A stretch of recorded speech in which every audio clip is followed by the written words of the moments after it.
generation of activists are trying to change the future one small step at a time, and News Magazine is making it easier for parents to understand what kids are thinking. Thanks for staying with us.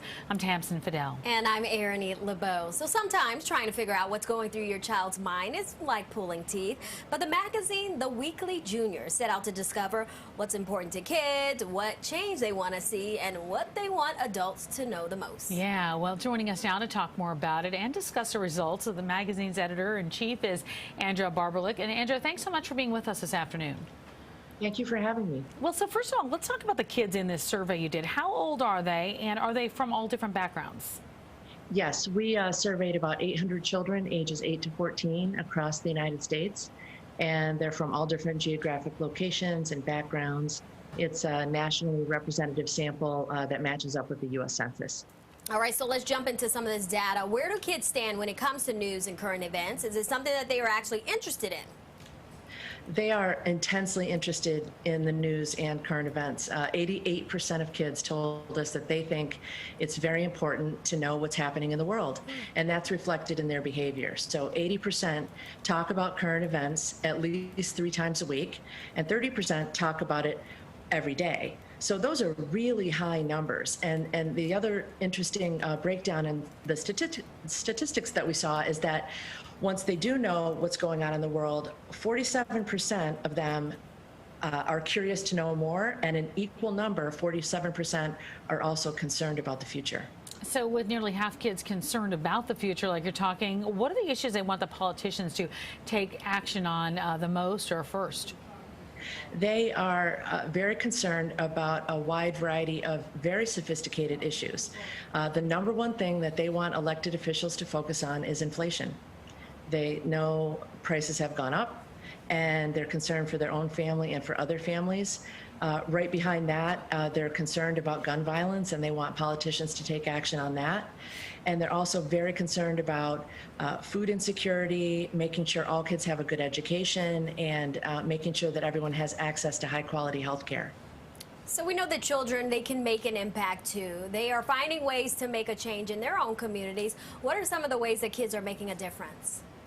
This is a very, as you said in your intro, this is a very activist and compassionate and kind generation of children.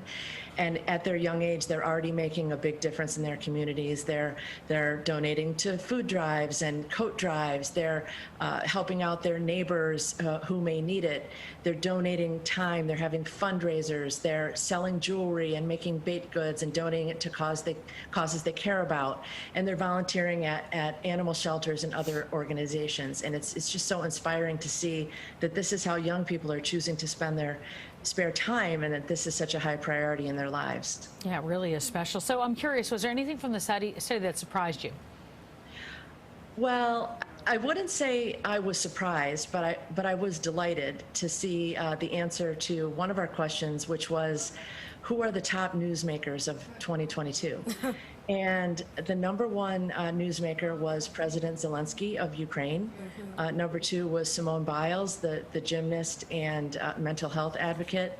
And number 3 was Ketanji Brown Jackson, our new Supreme Court Justice. So this is definitely a group of children who are paying attention to what's happening in the United States and the world. Yeah, they sure are, right? All right, so speaking of paying attention, many of the kids in the survey say that they often don't feel that they're being heard. So 86% say they wish adults would listen to them more. So how can parents achieve this with still being that authority figure? Well, one of my favorite parts of the survey is at the very end, we ask an open-ended question, and we ask kids to tell us in their own words, if you could tell the adults of the world one thing, what would you say? And many, many children write in and they say to us, listen to kids, we are the future. And so I think that's exactly what we should be doing with our kids, is opening up a dialogue, asking them what they think about the issues, getting their opinions, inspiring that critical thinking, and letting them know that you really do care about what they think. They are much more affected by what happens in the future than we are, and they want to have a say. It really is so fascinating. Well, finally, Election Day is Tuesday. We know that. Should parents reveal to their kids how they're planning to vote? Well, that's an individual decision, from each parent. I think, some parents have a lawn sign and they wear a button and they're only too happy to say who they're Sure. voting for, and then others abide by the secret ballot approach to elections. And there's no right answer to that.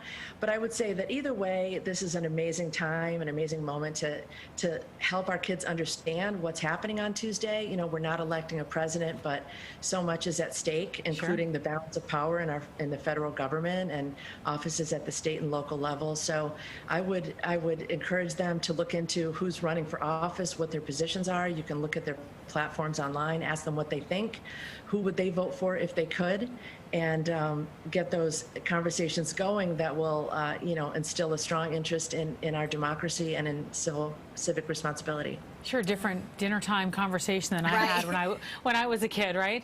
Andrea, before we let you go, I was curious, did the kids in the survey give any indication to as far as where they were getting their information from, their current events and things like that? Well, they're getting we know that from other surveys that we've conducted, that they are getting their news from a wide variety of places, including the internet, school, of course. Okay. They're reading the Week Junior, and they're also, overhearing conversations at home and at school and talking to their friends. So they're really, they are well informed, and in many cases, more than we give them credit for. We're wondering how we need to reach them, that's why. Andrea, thank you so much for joining us. So insightful. For more information on the survey Andrea was talking about or the news magazine, you can go to theweekjunior.com. There's also a special section where kids can read about Election Day, theweekjunior.com/midterm elections. That's pretty fascinating, right? Yeah.